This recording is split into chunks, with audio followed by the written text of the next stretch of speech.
مدعی کی طرف سے اپنے موقف کے حق میں جمع کیا گیا تحریری مواد اور فتاوا اس کے ساتھ نہیں لگائے گئے، جبکہ صرف مرزا انجینئر کے حق میں دیے گئے فتاوا مہیا کیے گئے ہیں۔ ہم نے اس کے حق میں آنے والے فتاوا اور مخالفت میں آنے والے فتاوا نہیں دیکھے۔ ہم نے یہ ہے وہ کہتے ہیں کہ ہمیں جو ان کے حق میں فتاوا جات ہیں یہ تو سارے وہ دے دیے آپ نے، ہمیں تو یہ نہیں چاہیے تھے کیونکہ وہ ان کا مائنڈ جو ڈسکلوز ہو چکے ہیں۔ تو ہمیں میمز کے لیے مٹیریل نہیں مل رہا تھا، وہ مل گیا۔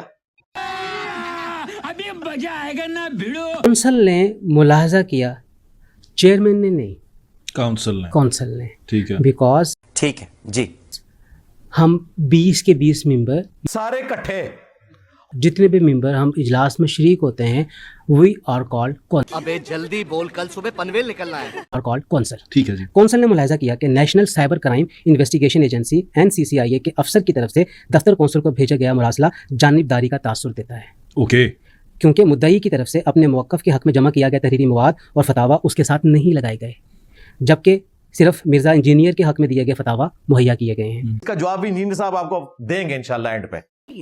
بہت تیز ہو رہا ہے، بہت تیز ہو رہا سال۔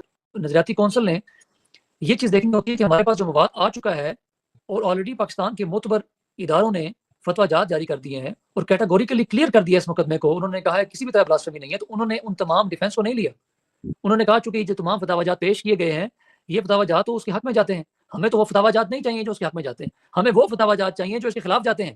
یہ رپورٹ آپ پڑھیں تو آپ کو بڑی حیرانگی ہوگی یہ بات میں، یعنی کہ ان کا انڈائریکٹ مطلب یہ ہے، وہ کہتے ہیں کہ ہمیں جو ان کے حق میں فتاوا جات ہیں یہ تو سارے وہ دے دیے آپ نے، ہمیں تو یہ نہیں چاہیے تھے کیونکہ وہ ان کا مائنڈ جو ڈسکلوز ہو چکے ہیں۔ کون ہیں یہ لوگ؟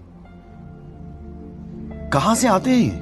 کسی بھی طرح کسی تفتیشی ادارے کو کسی ملزم یا مدعی کا یک طرفہ موقف رائے حاصل کرنے کے لیے پیش نہیں کرنا چاہیے۔ حضرت میں ایک سوال اٹھتا ہے کہ اگر یہ لوگ اس کے حق میں تھے، جیسے آپ نے اس میں بتایا کہ جانبدار تھے، NCCIA جانبدار تھی، تو پھر یہ آپ تک لے کے ہی کیوں آئے؟ اچھا، پکڑ لیا ساڑھو، پکڑ۔ ہمیں اور 2 دفعہ، ایک دفعہ نہیں 2 دفعہ، ہاں مطلب پہلا دفعہ مراسلہ آیا، پھر دوسرا شرعی اصول یہ ہے کہ کفر کے الفاظ صرف اس وقت نقل کیا جا سکتے ہیں جب ان کا مقصد کوئی جائز دینی ضرورت ہو، مثلا شہادت ہو، باطل کی تردید، تعلیم تعلیم تعلیم تعلیم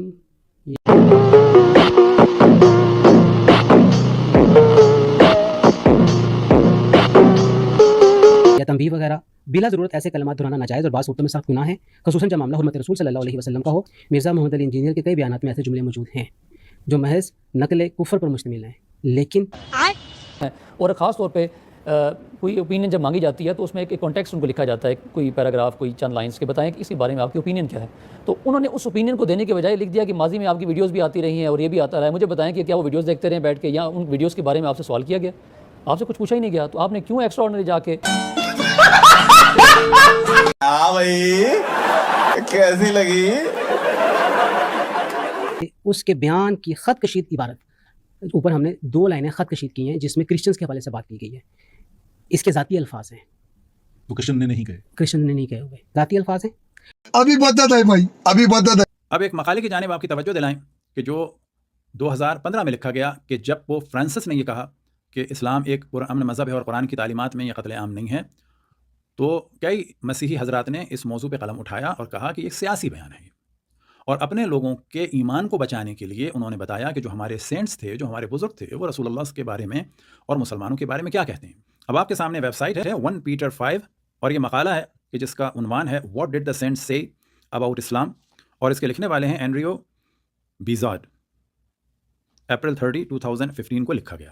تو یہاں پر وہ فرانسس کا بیان ہے، اور اس کے بعد اپنے لوگوں کو گمراہی سے بچانے کے لیے، یعنی پوپ فرانسس کے اس بیان کو کہا گیا کہ سیاسی و غلط بیان ہے، اس کو بچانے کے لیے لکھنے والے نے اپنے جو سینٹس اور بزرگ گزرے ہیں کہ جس میں 8 سینچری کا، یعنی رسول اللہ صلی اللہ علیہ وسلم کے تقریباً 125 سال کے بعد غزہ میں ایک شخص کو مارا گیا تھا کہ جس کا نام تھا سینٹ پیٹر میوینوس، اور اس نے اس میں ہم نے ہائی لائٹ کر دیا ہے، آپ دیکھ سکتے ہیں کہ رسول اللہ صلی اللہ علیہ وسلم کو جو ہے وہ جھوٹا نبی کہا، اور ظاہر سی بات ہے کہ جب وہ حضرت عیسیٰ علیہ السلام کی ختم نبوت کے قائل ہیں تو وہ پھر کسی بھی نبوت کے دعوے کرنے والے کو سچا کہہ ہی نہیں سکتے۔